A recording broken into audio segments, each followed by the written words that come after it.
Dios los bendiga mucho. Vamos a estudiar un tema muy eh, hermoso que hemos titulado Los tipos y peligros del amor.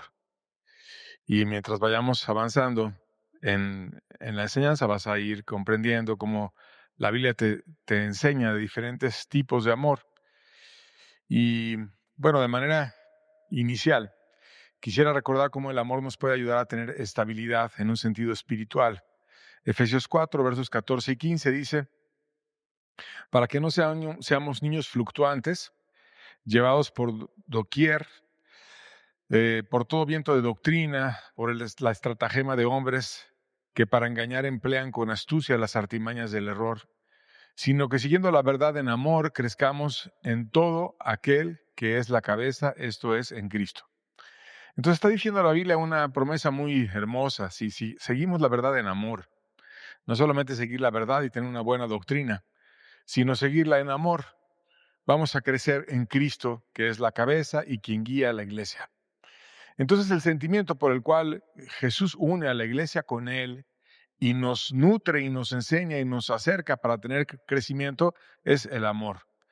Y hemos tenido muchas verdades a lo largo de las enseñanzas que vamos estudiando juntos, pero no solamente el caso es tener verdades y tener doctrinas, sino también tener ese sentimiento que es el amor para que podamos crecer. Así que vamos a explicar cuál es ese amor, a qué se refiere la Biblia con amor, cuáles son los diferentes tipos de amor que la Biblia lo menciona y cuáles son los peligros en cada uno de esos tipos para no fallar y para quedar bien en toda aquella oportunidad que tengamos de vivir ese amor al cual Dios nos llama y por el cual nos va a hacer crecer. Y vamos a pedirle a Dios que nos bendiga en esta exposición y que Él nos ayude. Padre bueno, sea tu espíritu con nosotros, enséñanos a amar, Señor. No solamente queremos seguir la verdad, sino seguirla en amor. Queremos no ser niños fluctuantes, queremos crecer, estar tomados en ti, ir de tu mano. Enséñanos en el nombre de tu Hijo amado. Amén. Quisiera, de manera introductoria, iniciar explicando que hay culturas que son diferentes y todas tienen riquezas, unas en alguna área, otras en otro, porque los grupos humanos cuando empiezan a desarrollarse de manera colectiva, con ciertas peculiaridades, que los unen y hacen una cultura, pues empiezan a ser fuertes en ciertas áreas. Y una que me llamó mucho la atención es la cultura inuit, que ahora ha estado muy de moda por el debate ese de que si Groenlandia se mueve de Dinamarca a Estados Unidos y demás. Y a lo mejor has oído hablar de este grupo. Es una cultura y un pueblo que vive en el norte, muy al norte de América, en los tres países, de hecho, en Canadá, en Alaska, que pertenece a Estados Unidos, y en Groenlandia, con todo ese debate de si se hace independencia, si se hace independiente, perdón, si es de Dinamarca o de Estados Unidos, etcétera. Pero el caso es que hay una cultura común en esas regiones que son los Inuit, además de otras personas que han ido de muchas naciones. Y es como, por ejemplo, la cultura maya, ¿no? Que está en México, en el sureste sobre todo, pero también está en Guatemala. Y si te vas hacia Centroamérica, hay varios países que tienen mucha influencia maya. Y no solamente es un país, no solamente es México, sino hay muchos países que tuvieron esa cultura y que la compartimos, aunque seamos varias naciones. Bueno, las lenguas inuit, es decir, sus idiomas, están emparentadas con raíces comunes y que son similares entre sí. Y obviamente a lo largo de los años, al estar en diferentes lugares, pues han ido teniendo regionalismos y demás. Pero como quiera se parecen mucho, a pesar de que ha pasado mucho tiempo, porque finalmente tienen una unidad en sus antepasados. Y cuando tú lees al respecto de las lenguas inuit, eh, es muy interesante porque como su mundo es todo frío, imagínate estar tan al norte con tantísimo hielo, donde hay lugares donde no ves ni un árbol, nunca ves un árbol, porque todo está pura nieve, puro hielo, mucho, mucho frío. Entonces tienen muchas palabras que, que, que describen demasiado ese mundo que es totalmente diferente para nosotros. Y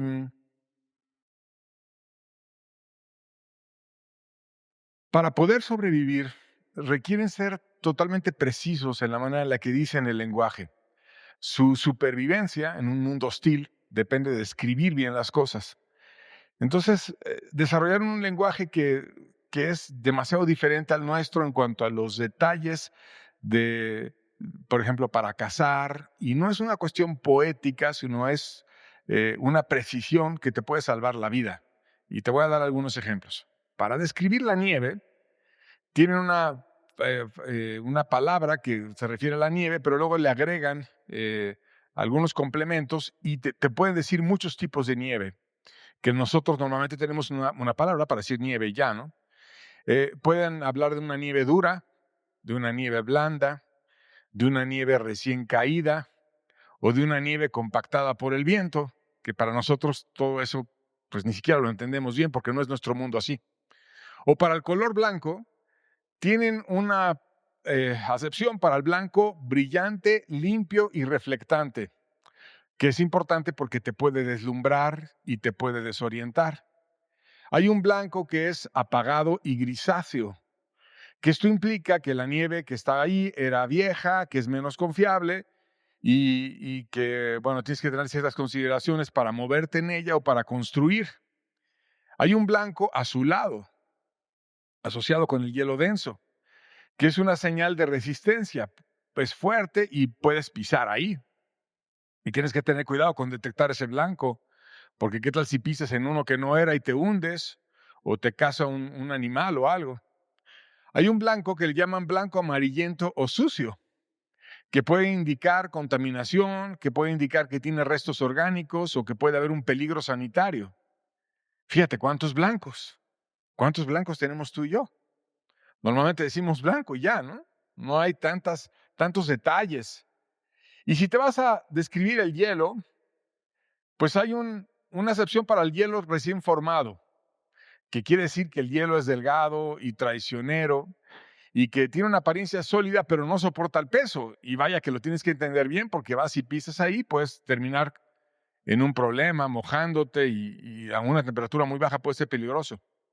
Hay otra forma de decir el hielo marino estable, que es un hielo grueso, antiguo, usado para viajar, para cazar, para montar campamentos.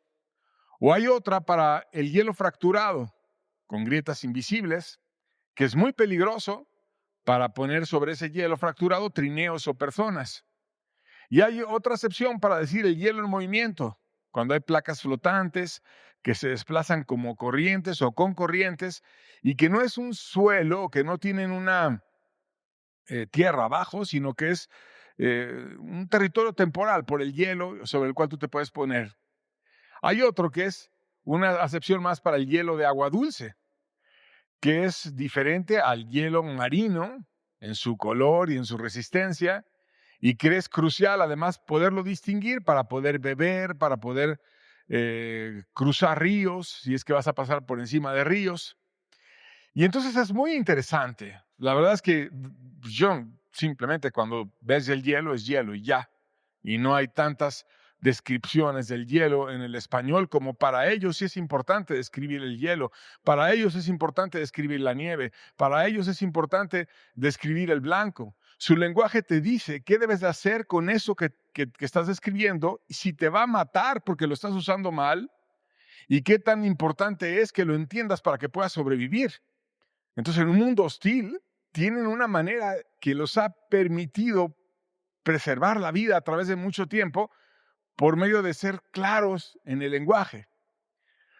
Bueno, así como ellos lograron describir lo que es importante para sobrevivir, para nosotros, en un sentido espiritual, debemos de describir bien el amor. Debemos de entender bien qué es eso del amor. Y desgraciadamente en español solamente hay una palabra para amor. Amor. Y ya.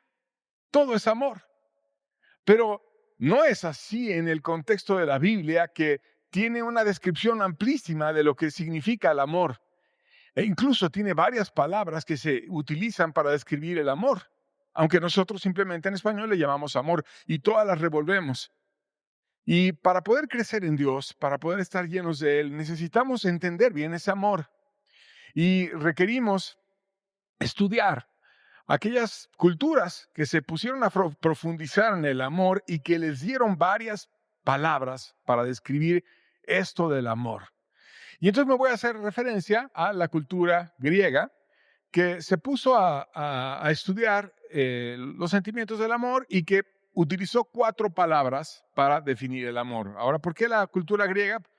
Pues porque le llaman de una manera diferente a, a distintas áreas que reflejan el amor, porque influyó junto con los romanos a toda la cultura en Europa, de la cual a final de cuentas venimos por cuestiones de la conquista, muchos de nosotros, obviamente en México, con una mezcla de la cultura precolombina, y tenemos mucha influencia griega, y porque además el Nuevo Testamento en su gran mayoría fue escrito en griego, y hay otra versión, cuando ya había mucha fuerza de este idioma, que es la versión de los 70, que escribieron el Antiguo Testamento también en griego, para que lo pudiera conocer todo el mundo. Entonces, aunque el original se escribió en hebreo, escribieron para que los demás lo pudieran leer una versión en griego y la pudieron pasar a otras personas, a otras culturas, e incluso se cita de manera textual esa versión de los 70 en varios pasajes del Nuevo Testamento. Entonces, es un idioma importante y es un idioma que nos deja entender mejor este sentimiento del amor, así como si quisiéramos estudiar los tipos de nieve o los tipos de hielo o los tipos de blanco, sería interesante ir a quienes lo han hecho, como la cultura inuit. Entonces, vamos a ver los tipos del amor según el lenguaje griego y vamos a poner una imagen que los menciona ahí. Y hay 4 tipos, que es el estorge, que se refiere al afecto natural; filia, que se refiere a la amistad; eros, que se refiere a un amor romántico; y ágape, que es un amor sacrificial o un amor divino. 4 tipos de amor en griego. Y esos 4 tipos de amor, que nosotros en español simplemente le llamamos a los 4 de manera revuelta amor, la Biblia te los refleja de una manera dedicada. Muchas veces incorpora estas palabras en el Nuevo Testamento, en ocasiones en la traducción griega del Antiguo Testamento también las incorpora, y sobre todo, más allá de que si las usa o no, te mete la idea de cada una de esas áreas. El amor, que es al afecto natural; el amor de la amistad; el amor romántico; y el amor sacrificial o divino. Y vamos a iniciar comentando cada uno de ellos. Empezamos con estorge, que es el afecto natural.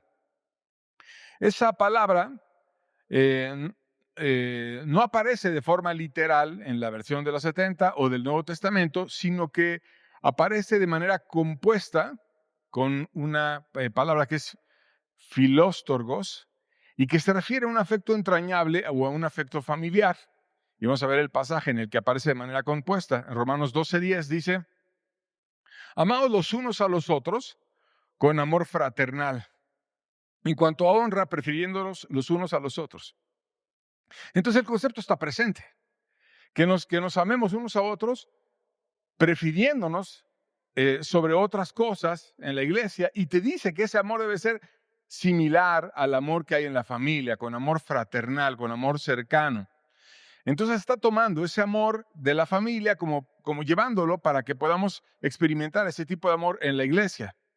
Y se refiere ese amor a un amor entre padres e hijos, a un cariño familiar, al cariño que existe con un apego cotidiano, tranquilo, casi automático. Ese amor surge sin esfuerzo, no depende del mérito, se basa en la familiaridad y en la cercanía.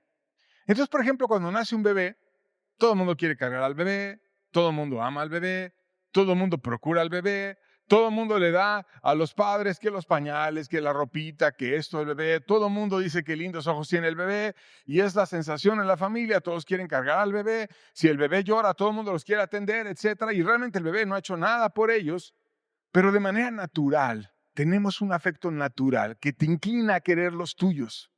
Es lo normal.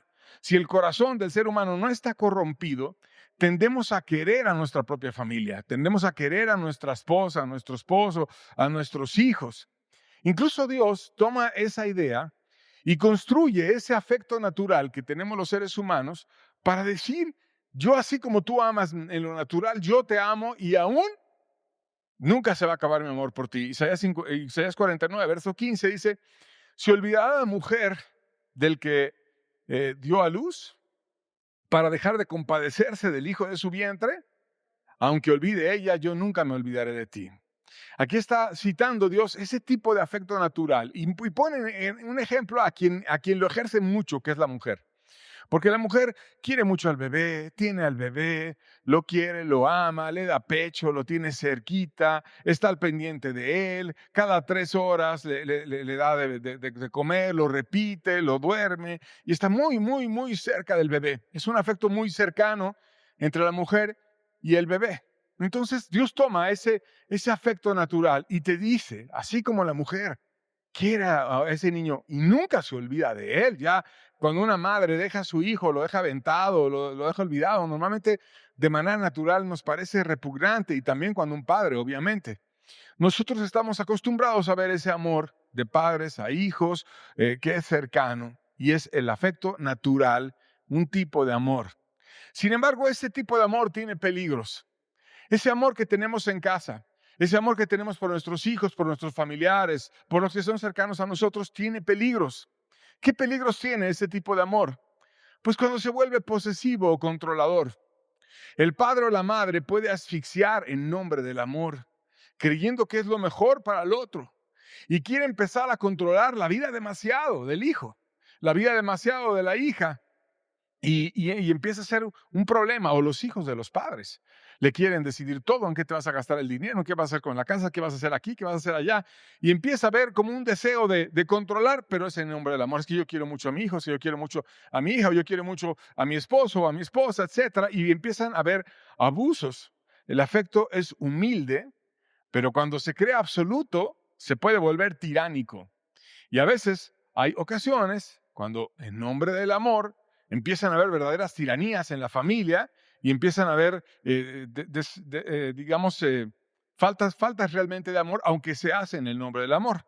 Primera Corintios 13, verso 5 dice, hablando de estas precauciones que debemos de tener, no hace nada indebido, y de hecho en el contexto está hablando del amor, no busca lo suyo, no se irrita, no guarda rencor.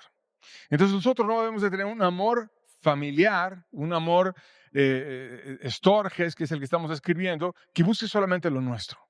Que diga, no, yo sí quiero a mi papá porque pues, me va a dar dinero, me va a ayudar en esto, o a mi hijo porque me va, cuando yo sea un adulto, me va a ayudar y me va a llevar, etcétera, y lo hostigo y lo humillo o lo controlo. Eso no está bien. Un verdadero padre, una verdadera madre debe de hacer hijos libres que decidan qué hacer, qué no hacer, y no puedes estar controlando todo. Detrás de estar controlando todo es que has formado malas cosas. No puedes hacer eso. No busca lo suyo. El verdadero amor no estás buscando qué le voy a sacar a las personas. Y no se irrita, no guarda rencor. Si no te da esto, si no te da lo otro, no importa. Porque tu alma está saciada en Dios. Porque no estás esperando de los demás recibir o no recibir o manipular a los demás para que te den o no te den porque tengas 1000 heridas en el corazón. No puede pasar eso en este tipo de amor. Y entonces hay que tener cuidado de no hacer que ese amor se vuelva tiránico, que se vuelva problemático, sino que estemos en el amor de un cariño real, que esté honestamente queriendo y dándose por los demás. Efesios 6:4 también nos advierte, dice, y vosotros padres no provoquéis a ir a vuestros hijos, sino criadlos en disciplina y amonestación del Señor.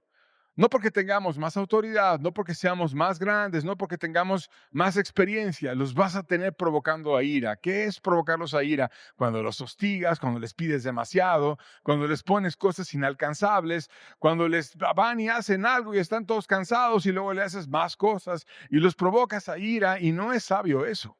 Tener hijos desanimados, tener hijos frustrados, tener hijos que nunca te dan gusto porque le pones una vara tan alta y es tan difícil darte gusto que por más que estudien, que por más que hagan, que por más que limpien su cuarto, que por más que hagan esto o lo otro, nunca estás satisfecho, nunca le puedes decir bien hecho, nunca le puedes decir, ven, vamos al parque, te voy a comprar un helado o vamos a disfrutar, sino todo es exigir, exigir, exigir. La Biblia dice, no provoques a ir a tus hijos. Llevarlos en una crianza que tengan disciplina y amonestación del Señor. Que no sea tu amonestación, que no sea tu control, Que no sea tu forma carnal de querer, no, es que yo quiero un hijo excelente, yo quiero que sea lo máximo. Ándale pues, pero no tienes por qué ponerle cuestiones que lo estén tentando todo el tiempo. Sino, ¿qué amonestación debería de ser? Pues la que Dios le quiera dar, la amonestación del Señor. Aquella que sea justa, aquella que se merezca, aquella que sea correcta, no una amonestación rigurosísima o exageradísima porque tú seas muy controlador o controladora, o porque seas muy estricto, o porque seas, no, yo sí soy un buen padre, una buena madre. Cuidado, el exagerar es malo. Y debemos de poner la amonestación del Señor, no la que se te ocurra a ti o a mí, sino aquella que Dios quiere que hagamos en base a ese aprender a amar. También nos enseña a tener relaciones basadas no en el autoritarismo, sino en el amor y en el servicio. Marcos 10, versos 42 al 43 dice, mas Jesús llamándoles les dijo, ¿sabéis que los que son tenidos por gobernantes de las naciones se enseñorean de ellas y sus grandes ejercen sobre ellas potestad? Pero no será así entre vosotros, sino el que quiera hacerse grande entre vosotros será vuestro servidor. Y te está dando un principio de la Biblia.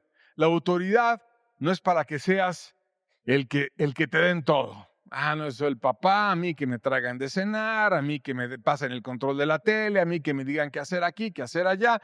Y los traes a todos como si fueran tus criados, pero no es para eso la autoridad. La autoridad es para que tú los sirvas a ellos. Las personas de este mundo quieren esa autoridad, quieren ser los reyes, quieren tener personas que estén dándose por ellos, pero el que quiera hacerse grande, dice la Biblia, va a ser servidor. Y Jesús no traía a la gente que le iba y le daba cosas y hacía su servicio y estaba como un rey que estaba siempre en un sentido de todo mundo servil con él, sino antes él iba a servir a los demás.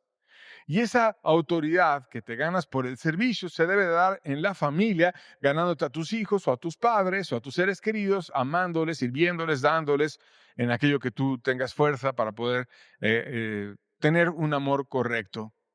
También hay que advertir que este tipo de amor en el tiempo final se va a acabar y se anula a través de la simulación y se finge solamente y hay mucha gente que lo va a perder. Segunda Timoteo 3, versos 1 al 3 dice, también debes de saber esto, que en los postreros días, y estamos en esos postreros días, vendrán tiempos peligrosos y estamos en esos tiempos peligrosos, porque habrá hombres, y fíjate bien, lo subrayamos, amadores de sí mismos, no amadores de los demás, no amadores de sus hijos, no amadores de sus hijas, no amadores de su esposo o de su esposa, sino de sí mismos avaros, vanagloriosos, soberbios, blasfemos, desobedientes a los padres. Y aquí empiezan las fallas familiares. Solo se aman a sí, no aman a sus padres, no ven a los demás, ingratos, no saben decir gracias, no saben decir qué bueno, sino creen que todo lo merecen, están llenos de soberbia, impíos, y por ende, un énfasis que quiero hacer es sin afecto natural. O sea, no tienen cariño real por su familia, no tienen cariño por sus hijos. Y son implacables, calumniadores, intemperantes, crueles, aborrecedores de lo bueno. Este tipo de personas hay actualmente. Y que si le sigues leyendo, tienen apariencia de piedad. Hay gente incluso que viene a las congregaciones y que tiene apariencia de piedad, pero aborrece a sus hijos. Pero no los quiere. Pero en lo práctico no ama a su esposo, no ama a su esposa. Pero cómo le gusta estar cantando alabanzas, o cómo le gusta estar hablando de la Biblia, o cómo le gusta estar diciendo cosas. Pero en lo práctico, en la familia, es un verdadero hipócrita. Y es tiempo peligroso porque no es fácil discernir a esa gente. Pero dice que van a ser amadores de sí mismos y que van a ser sin afecto natural. Ya no quiere lo que debería de querer. Ya su hijo no ve por él, no ve por su padre, no ve por su madre, no ve por su hijo, no ve por su esposa. Es indiferente hacia ellos, es candil de la calle y es oscuridad en su casa. Y no cuida lo que debe de cuidar. No tiene afecto natural. Lo que debería ser normal, querer a tu pareja, querer a tus hijos, querer a tus padres, ya no es normal. Y empieza a haber una indiferencia o un usar a las personas porque son amadores de sí mismos para que me den herencia, para que me den cosas, para que me den trabajo, para que me ayuden en esto, pero no es los quiero, me doy por ellos. Se va a perder el afecto natural y en muchos se ha perdido. Nada más que es difícil discernirlo porque guardan muy bien la apariencia y te saludan y pueden tener una familia que parezca perfecta, pero ya que le rascas hay 1000 problemas ahí porque perdieron el afecto natural y hay que tener cuidado. ¿Cómo empieza? Por el control, por ser tiránico, por despreciar, por empezar con asperezas con los hijos o con la pareja o con cosas que, faltas de respeto, que te vas dando permisos y permisos y permisos y te vas endureciendo, endureciendo, endureciendo. Al rato no quieres a nadie en tu casa. Solamente te quieres a ti. Ya no te importan tus padres. Ya eres ingrato porque estás lleno de soberbia y crees que todo mereces. Ya no tienes afecto natural y te vas corrompiendo y se te acabó ese amor. Aunque tengas la fachada por afuera. Pero no queremos fachadas, queremos corazones que realmente amen. Y hay que tener cuidado de no perder ese amor. Segundo tipo de amor, filia. El amor que se da en la amistad. Esa palabra es usada en el Nuevo Testamento como verbo fileo y en la Septuaginta también es utilizada cuando hacen referencia al Antiguo Testamento. Y expresa esa palabra afecto, expresa cariño, expresa amistad, expresa amor personal. Y por decir sus características, se da cuando dos personas empiezan a tener afinidad. Cuando dicen, yo veo esto así, tú lo ves así, no, pues yo también lo veo así. Y empiezas a ver que esa persona es parecida a ti y te vas uniendo y vas haciendo relaciones con la persona. Se basa en intereses o en valores o en visiones compartidas. Y este amor no es celoso, no es absorbente, sino se da de una manera natural. La virtud clave es que la amistad mira hacia afuera, hacia algo común, no solamente hacia mí, sino veo que tú tienes tus intereses parecidos a los míos, me empiezo a acercar contigo y vamos construyendo algo hermoso entre dos personas o entre tres, y hay varios o más aún. Hay ejemplos bíblicos de grandes amigos que tuvieron amor entre sí, como David y Jonatán, que había una amistad basada en el compromiso mutuo, con metas compartidas, con una lealtad, con un sacrificio, y todo esto se puede dar. Jesucristo refirió esa palabra para hablar del amor que tenía para con nosotros. Juan 15:15 dice, ya no os llamaré siervos, porque el siervo no sabe lo que hace su Señor, pero os he llamado amigos, porque todas las cosas que oí de mi Padre os las he dado a conocer. O sea, yo tengo una relación contigo no lejana, cercana. Eres como mi amigo, te quiero. No eres mi siervo, tú eres alguien cercano. Te quiero contar mi corazón, te quiero contar cómo estoy, te quiero contar mis tentaciones. Por ejemplo, qué interesante es que Mateo te cuenta las tentaciones de Jesús. ¿Y cómo fue cuando Jesús fue tentado por el diablo? Que tuvo tentaciones y la vanagloria de la vida y los deseos de la carne y que pudo ver todos los reinos del mundo y que le dijo el diablo, imagínate, todo esto te daré si postrado me adorares. Imagínate qué pensamiento le vino a Jesús después de una visión y un ataque. El diablo adora a Satanás, fue la tentación. ¿Cómo supo Mateo si Jesús estaba ayunando en el desierto y solo? Estaba solamente Jesús y el diablo. Pues obviamente Jesús se lo dijo a sus amigos. En alguna reunión, en alguna oportunidad, en alguna fogata, en alguna comida, cuando alguien estaba contando sus tentaciones, quizás Jesús empezó a tomar esa oportunidad y contó las suyas. Eran sus amigos, eran cercanos a él. Él abría su corazón y ellos también lo hacían con Jesús. Entonces, este amor se cuida, se cultiva. Efesios 4, versos 2 al 3 dice, con toda humildad y mansedumbre, soportándoos con paciencia los unos a los otros en amor, solícitos en guardar la unidad del espíritu en el vínculo de la paz. Hay que tener humildad y mansedumbre. No es ser controlador, sino ser humildes, y el humilde va a tener amigos, tener paciencia, a servir a los demás, y que ese amor te lleve a guardar el vínculo de la paz en la unidad del espíritu, y Dios lo pone y te hace que tú quieras a los demás, te atrae a las demás personas, te da una gracia, te ayuda, y las demás personas te perciben amigable, y el que quiere tener amigos ha de mostrarse amigo, dice la Biblia. Y los amigos se ayudan y se hacen crecer. Proverbios 27:17 dice, hierro con hierro se aguza, y así el hombre aguza el rostro de su amigo. Entonces el amigo es también el que te dice las cosas con franqueza, también el que te dice, aquí estás bien y aquí estás mal, y esto hiciste mal, y esto no fue lo correcto. Y Jesús mandó a sus discípulos de dos en dos. No fueron supermanes, no fueron solos, iban de dos en dos. Iban sirviendo en equipo, iban juntos, y a veces uno advertía al otro y se ayudaban, y había un amor que hizo que la iglesia creciera. ¿Qué peligros tiene este tipo de amor filia o la amistad cercana? Pues un peligro que se puede dar y que yo lo he visto sinceramente, que se dan en grupos es el elitismo. Cuando hay grupos de amigos que se empiezan a sentir superior y que cierran el corazón a otros y empiezan a caer en el orgullo. Entonces, se puede caer en nosotros estamos bien, tenemos una manera de pensar común y no podemos estar mal porque somos varios que pensamos así, nos empezamos a fortalecer unos a otros y empiezan como que a hacer su club cerrado y ya no hay un deseo de bendecir a los demás, sino es una amistad muy cercana entre un club y se cierra y no es correcto eso. La Biblia nos advierte en contra del elitismo. Santiago 2, versos 1 al 4, lo leemos, dice: hermanos míos, que vuestra fe en nuestro glorioso Señor Jesucristo sea sin excepción de personas. Porque si en vuestra congregación entra un hombre con anillo de oro y con ropa espléndida, y también entra un pobre con vestido andrajoso, y miráis con agrado al que trae ropa espléndida, y le decís, siéntate tú aquí en buen lugar, y decís al pobre, hey, estate tú allá de pie, o siéntate aquí bajo mi estrado, no hacéis distinciones entre vosotros mismos, y venís a ser jueces con malos pensamientos. Y aquí está dándonos un ejemplo de que no podemos hacer acepción de personas, no podemos poner al rico arriba y al pobre abajo. No podemos. En la iglesia debemos de tratarnos todos igual. Debemos de procurarnos todos igual. No es que el rico sea superior. Aquí no hay rico superior a nadie. Aquí es lo mismo porque todos tenemos el mismo valor, que en un sentido espiritual tenemos un alma que vale mucho, la de todos. Y no vale más la del rico que la del pobre. Y no podemos hacer acepción de personas. Y si te pide una cita a una persona, ¿qué importa si es rico o pobre? No importa. Lo que tiene es un alma que es valiosísima. Entonces nos está advirtiendo este pasaje que tengamos cuidado a hacer un elitismo por una cuestión económica.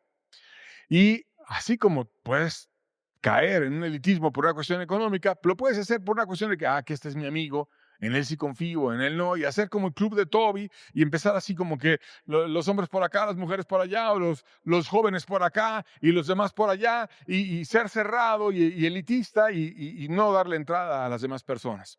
No digo que obviamente puede haber personas que sean afines a ti según tu edad y que te desarrolles más fácil si tú eres una mujer, pues con mujeres de tu edad, o si eres un joven con otros jóvenes, está bien, es lo normal. Tendemos a acercarnos a personas que son similares a nosotros, pero no cierres nunca el círculo.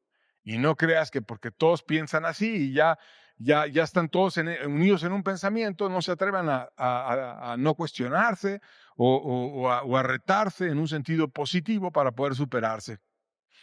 Tercer tipo de amor, eros. ¿Qué es el amor romántico? Y es interesante porque no aparece en el Nuevo Testamento ni una sola vez. Y esto es intencional, porque estaba muy asociado esa palabra en la filosofía griega y se le daba un énfasis a un deseo pasional. Y entonces el Nuevo Testamento lo evita para no mezclar conceptos. Incluso cuando tú lees a los padres apostólicos, también evitan esa palabra para que la gente no malentendiera esa situación del amor.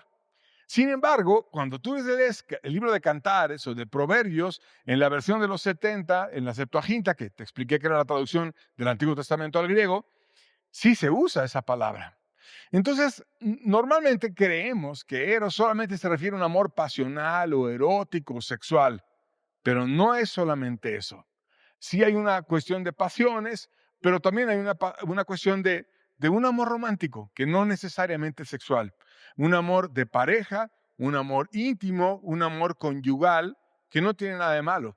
Que porque la cultura exageraba la parte sexual, entonces, para no mezclar con tantos prejuicios que había en la cultura, los autores del Nuevo Testamento evitaron utilizar esa palabra, eros, en las cartas y en todo lo que escribieron. Sin embargo, es totalmente, tiene las dos acepciones la palabra, una parte erótica y también una parte romántica, y esa parte romántica hay que entenderlo. El concepto, a final de cuentas, del amor conyugal está claro en la Biblia, y ese amor conyugal es diferente al amor de la amistad, no es lo mismo.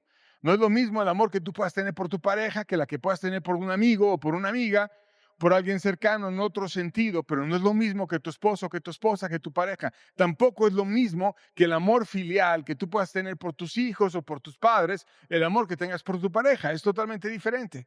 Entonces, es un amor único, el de la pareja, y es un amor que tiene un lugar especial en la Biblia. Génesis 2, verso 24, desde el inicio se menciona, dice: por tanto dejará al hombre, a su padre, y a su madre, y se unirá a su mujer, y serán una sola carne. Y este amor no es solamente quiero de placer de ti, porque no solamente es para eso, sino involucra un compromiso de exclusividad, de entrega. En ocasiones involucra obviamente el sacrificio por la pareja, debe haber lealtad, debe de haber compromiso, y ante esa unión, que es una cuestión de honor, no debe de dar vergüenza. Hebreos 13:4 dice, honroso sea a todos el matrimonio y el hecho sin mancilla. Pero a los fornicarios y a los adúlteros los juzgará Dios. Entonces todos debemos de ver una pareja bien constituida como algo honorable. Es algo que merece todo nuestro respeto, que es digno de todo honor y no tiene ningún tema ni ninguna mancha su unión, aunque Dios ve totalmente diferente al fornicario y al adúltero, pero cuando una persona con dignidad se une, un hombre y una mujer, es totalmente correcto. Y nos habla muchos ejemplos la Biblia del amor romántico. Vamos a mencionar uno de ellos.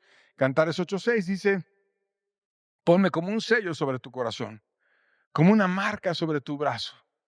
Porque fuerte es como la muerte el amor, duros como el Seol los celos. Sus brasas de fuego fuerte llaman.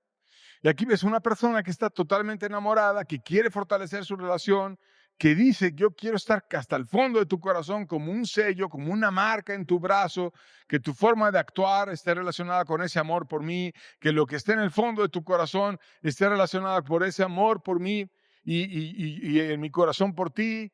Y es fuerte como la muerte, el amor. Imagínate qué comparación tan drástica. Y está exaltando el amor, que es un amor romántico. ¿Qué peligros hay en este amor romántico?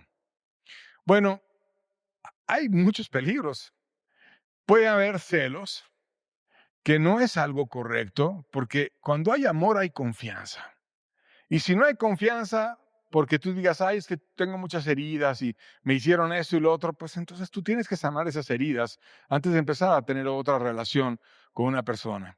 Yo llegué a estar en reuniones donde de repente, no sé, estábamos en una comida del trabajo y saca un celular un compañero y te dice, a ver, vamos a tomarnos una foto porque mi esposa cree que estoy en un table dance y para que vea que estamos en una comida del trabajo. Y hay todo el mundo volteando y mandando saludos a la esposa y entonces ya, porque si no se la toma y se la manda, se arma un lío en la casa porque estaba en el table dance.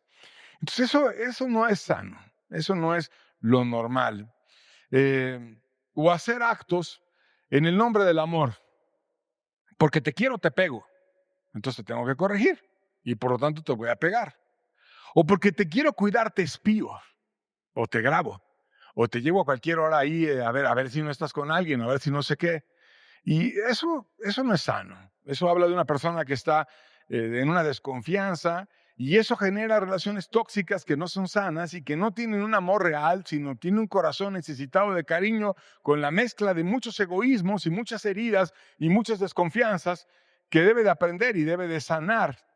Y si tú te pones a pensar en todas las canciones populares, muchas veces exaltan este tipo de relaciones.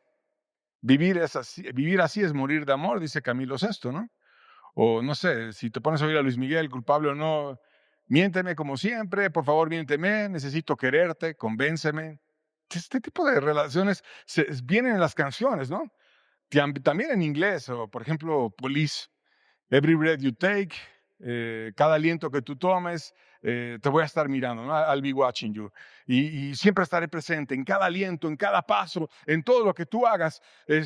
Yo voy a estar ahí presente. Oh, no te das cuenta, tú a mí me perteneces. ¿Qué hay detrás de esa forma de verlo? Es un amor posesivo. Un amor obsesivo, te tengo aquí, te tengo bien checadita y todo lo que tú hagas, todo lo que yo voy a estar al tanto de hasta cómo respires, hasta cómo camines. Y realmente Dios nos pide eso. ¿Realmente es sano tener una relación así de una persona que está encima de ti en todo momento? A ver tu celular, a ver esto, a ver lo otro. Pues, ¿por qué tiene que haber esas desconfianzas? Eh, y por más que cantamos esas canciones una y otra vez y muchas más, porque hay una infinidad de canciones, pues la verdad es que nuestras heridas no quedan sanas, porque todas esas heridas Dios las puede sanar y no vamos a Dios Y Dios nos quiere ayudar a sanar nuestras heridas, a cerrar ciclos, a perdonar y a después poder construir algo nuevo y algo valioso. Las heridas en este tipo de amor hacen verdaderas tragedias. Y me refiero a cuando se corrompe y cuando caes en los peligros de este amor, las desconfianzas, los golpes, los engaños. A mí me dio mucha compasión una vez que estaba yo predicando en Barrientos hace ya años y me pidió ayuda un preso y me pidió que yo fuera a ver a su hija que no lo había ido a ver y empecé a dialogar con él para entender y es que él había encontrado a su esposa adulterando, le dio mucho coraje y mató a golpes al adúltero. Y la esposa murió, al menos eso decía, de un paro cardíaco, del susto que le dio por la paliza que le metió al otro. Llegó la policía, imagínate, el amante muerto, la esposa muerta, y lo metieron a la cárcel. La hija de ambos terminó viviendo con la abuela, que era la madre de la esposa muerta. Y pues obviamente la señora no quería que la niña para nada fuera a ver al padre que había matado a su propia hija. Y que ahora por el asesinato de su hija, ya sea porque la golpeó o por el susto, como él decía, y del amante, pues estaba en la cárcel. Pues, ¿cómo les ayudas? ¿Cómo te presentas a hablar con la abuela para decirle que la persona quiere ver de nuevo a su hija? ¿Tú qué argumentos harías? Si te pones a pensar, son verdaderas tragedias. Son cuestiones difíciles de manejar. ¿Por qué pasa todo esto? Por caer en los peligros del amor. Es que en el nombre del amor, a mí no me puedes engañar, a mí no me puedes hacer esto. ¿Cuánta gente ha sido asesinada, muerta y cuestiones espantosas? La Biblia nos habla de advertencias respecto a este tipo de peligros, de este amor falsamente llamado. Gálatas 5, 19 al 20 dice, y manifiestas son las obras de la carne, que son adulterio, cuando estás casado, pero como quiera vas y engañas a tu esposo o a tu esposa. ¿Qué habrá hecho ese esposo con la esposa que lo terminó engañando así? Fornicación, inmundicia, lascivia, idolatrías, hechicerías, y luego tiene muchas que se dan en los matrimonios cuando están llenos de problemas, enemistades, ya no son pareja, ya no se quieren, ya son verdaderos enemigos, y todo el tiempo están peleando, pleitos, celos, con desconfianzas enormes, iras, o sea, un pleito muy grande, contiendas, cuando ya es un carácter que todo el tiempo es oponer, todo el tiempo es oponer, todo el tiempo es oponer, lo que ella diga, lo que él diga, yo lo voy a oponer. Disensiones, o sea, divisiones. Ya, algunos hijos con el papá, algunos con la mamá, y empiezan a murmurarse unos contra otros, herejías, y es un asco lo que se hace por corromper el amor. Pero muchas veces es, no, es que yo te quiero mucho y por eso pasa esto. No quieres mucho, tienes que aprender a amar y tienes que sanar tu corazón. Último tipo de amor, ágape. Esa palabra ágape está citada abundantemente y es el tema central del Nuevo Testamento. También es muy citada en la Septuaginta, o sea, en la versión griega del Antiguo Testamento.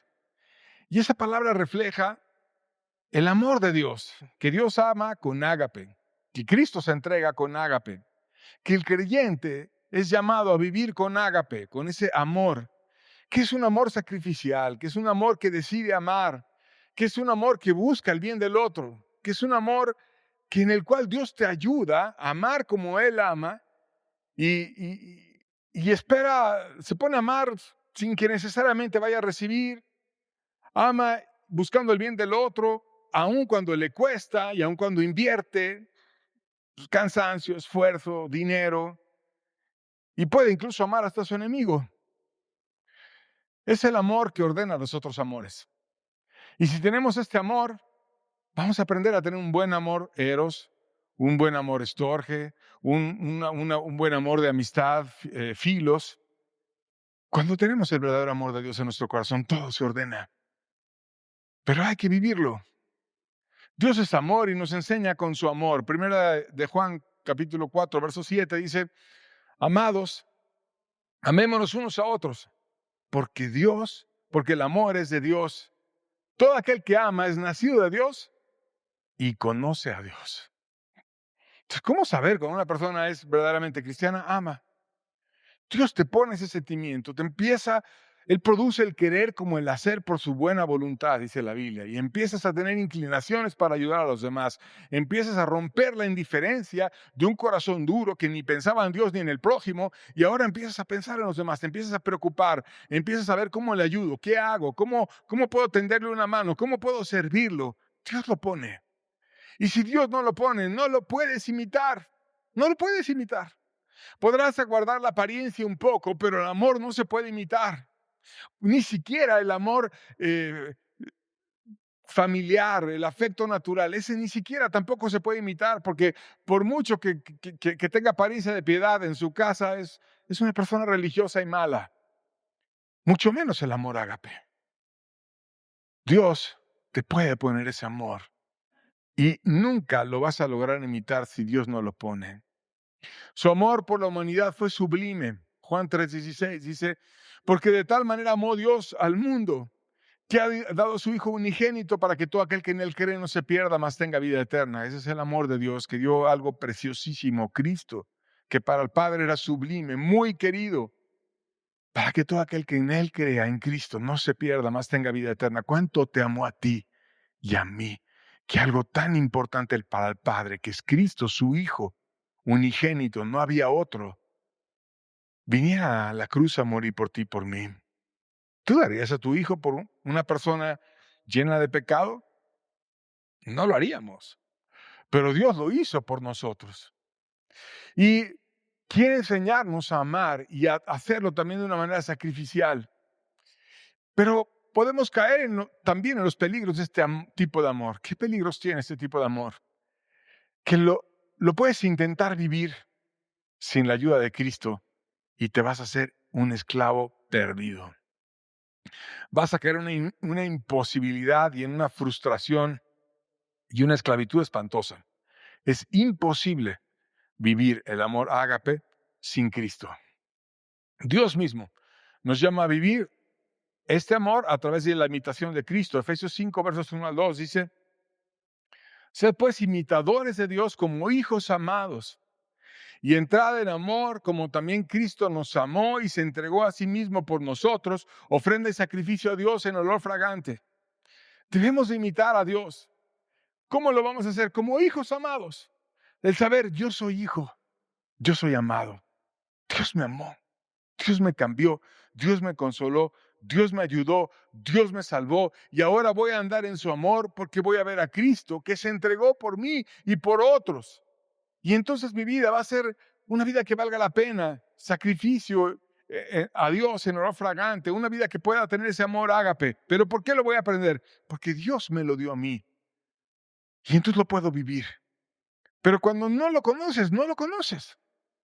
Si yo te tratara de describir cómo huele una rosa, pues si no conoces las rosas, ¿cómo vas a saber cómo huele? ¿O cómo se puede ver el color violetas? ¿Cómo le describirías a un ciego el color violeta? Basta que abra los ojos y pueda ver los colores, le vas a decir cuál es el color violeta. ¿O cómo le puedes describir a un sordo la música? ¿Verdad que es muy difícil? Cuando estamos sin Cristo, estamos como un sordo tratando de oír música, o como un ciego tratando de ver colores. Tenemos que ir a Cristo para que nos enseñe a amar y nos abra los oídos y nos abra los ojos para percibir su amor. Solo imitando al Padre con la gracia de Cristo es posible. Mateo 5, versos 44-46. Pero yo os digo, amad a vuestros enemigos, bendecid a los que os maldicen, haced bien a los que os aborrecen, orad por los que os ultrajan y os persiguen, para que seáis hijos de vuestro Padre que está en los cielos, que hace salir su sol sobre malos y buenos, y que hace llover sobre justos e injustos. Porque si amáis a los que os aman, ¿qué recompensa tenéis? ¿No hacen también lo mismo los publicanos? Jesús está llamándonos a vivir ese amor ágape. Nos está llamando a darnos por los enemigos, por los que nos ultrajan, por los que nos persiguen. Y dice que si lo hacemos, seremos hijos de nuestro Padre, porque solamente un hijo puede hacer eso. Porque ¿sabes qué? Te vas a sentir falto y vas a decir, Dios, si no me ayudas, yo no voy a poder amar a esta persona. No tengo nada de ganas de amarla, no la puedo amar, ayúdame tú. Y entonces Dios, que es un buen Padre, te ayuda. ¿No le damos nosotros a nuestros hijos todo lo que necesitan? ¿No van a la primaria y les compramos la mochila y los útiles y lo que requieren para estudiar y le llevan sus colores y todo lo que requiere para poder prepararse? ¿Y Dios no nos lo va a dar? Si le decimos, no tengo ese amor, no puedo, ¿Dios no lo va a dar? Por supuesto que nos lo va a dar. Nos lo va a venir y nos lo va a dar, pero necesitamos ser humildes y pedirlo y acercarnos y mostrarnos faltos. Hay una historia hermosa que vamos a leer en donde solo la podemos entender ahora que hemos explicado esa diferencia de palabras que en español se traducen todos como amor, pero que en griego son diferentes y que ahora la podemos entender. Juan 21, versos 15 al 17, dice, cuando hubieron comido, Jesús dijo a Simón Pedro, Simón, hijo de Jonás, ¿me amas más que estos? Y le respondió, sí, Señor, tú sabes que te amo. Y él le dijo, apacienta mis corderos. Volvió a decirle la segunda vez, Simón, hijo de Jonás, ¿me amas? Respondió y le dijo, sí, Señor, tú sabes que te amo. Él le dijo, pastorea mis ovejas. Le dijo la tercera vez, Simón, hijo de Jonás, ¿me amas? Y Pedro se entristeció que le dijese la tercera vez, ¿me amas? Y le respondió, Señor, tú lo sabes todo, tú sabes que te amo. Jesús le dijo, apacienta mis ovejas. ¿Por qué digo que solamente podemos entender el pasaje ya después de estudiar las palabras? Porque cuando tú ves el pasaje en griego y Juan mezcla muy bien las palabras, utiliza ágape y filos de una manera muy interesante. Primer pregunta, Jesús le dijo, Simón, hijo de Jonás, ¿me amas? Que si lo ves en griego es, ¿me agapas? ¿Me amas con un amor sacrificial? ¿Me amas más que los demás? ¿Me amas y estás dispuesto a hacer todo por mí? ¿Y qué le contesta Pedro? Señor, tú sabes que te amo, pero cuando tú ves el original no es te amo, que en español es la misma palabra, sino es te filo. Te amo, pero con filo, con un amor de amistad. Jesús le pregunta, ¿me amas sacrificialmente? Y Pedro le dice, te amo como un amigo. ¿Por qué es importante esto? Porque ¿qué había hecho Pedro antes? Había sido el líder, había Jesús venido a decir, les vengo a lavar los pies, no me lavarás los pies jamás. ¿Cómo crees que vas a lavar los pies? No, entonces no vas a tener parte conmigo. No, entonces lávame los pies y la cabeza. O sea, quería hasta dirigir a Jesús. Y cuando dice, es que uno de ustedes me va a entregar, y no, yo no te voy a entregar, yo nada, y mi vida pondré por ti, y estaba orgulloso Pedro, diciendo que no le iba a negar, y le dice, Pedro, antes de que el gallo cante, me vas a negar varias veces, estás a punto de caer, y no, yo no te voy a negar, y todo el mundo empezó a decir que no lo iba a negar, jamás te vamos a negar, pero lo negó varias veces.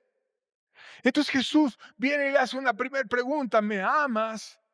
Pero estaba arrepentido, estaba todo deprimido, estaba todo triste. Y Jesús quería saber si todavía lo amaban. ¿Me agapas, Pedro? ¿Me amas sacrificialmente? Y Pedro en esa primera pregunta le dice, Señor, te quiero, te filo. Segunda pregunta, Jesús le dice, Simón, hijo de Jonás, ¿me agapas? De nuevo usa esa palabra, amor sacrificial. Señor, tú sabes que te filo, que te quiero. Usa de nuevo, Pedro insiste. Te quiero cercano, te amo como un amigo. Jesús insiste en el ágape, pero permanece en fileo. No cambia la palabra. Tercera pregunta. Jesús cambia la palabra. Le dice, ¿me quieres o me amas? Pero ahora dice, ¿me filéis? O sea, Jesús desciende el lenguaje y le dice, ya no le dice, me agapas, le dice, ¿me filéis? O sea, ¿me quieres como un amigo? ¿Soy alguien cercano a ti? ¿Me quieres así? Y Pedro insiste, Señor, tú lo sabes todo. Tú sabes que te quiero, tú sabes que te amo, pero te fileo.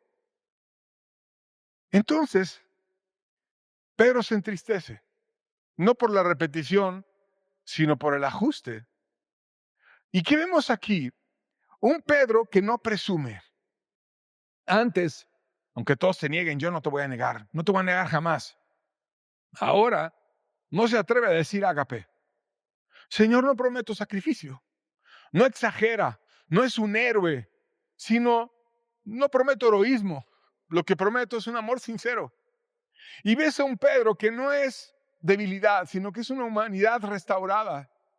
Le está diciendo, Señor, no me atrevo a decirte que te amo sacrificialmente porque no lo he demostrado. Pero tú sabes que te fileo, tú sabes que te quiero cercanamente, tú sabes que eres alguien para mí como mi amigo. Dame tu gracia para que yo pueda llegar a ese ágape. Dame tu bendición para que yo pueda crecer en ese amor.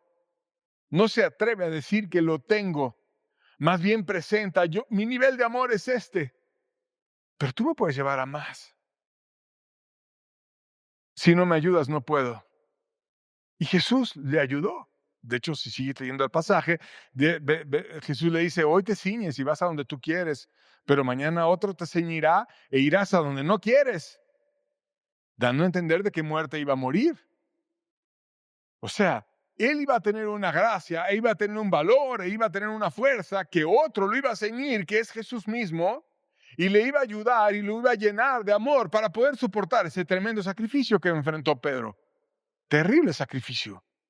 9 meses colgado en una columna y después colgado en una cruz al revés. Está espantosa la forma en la que murió, la verdad.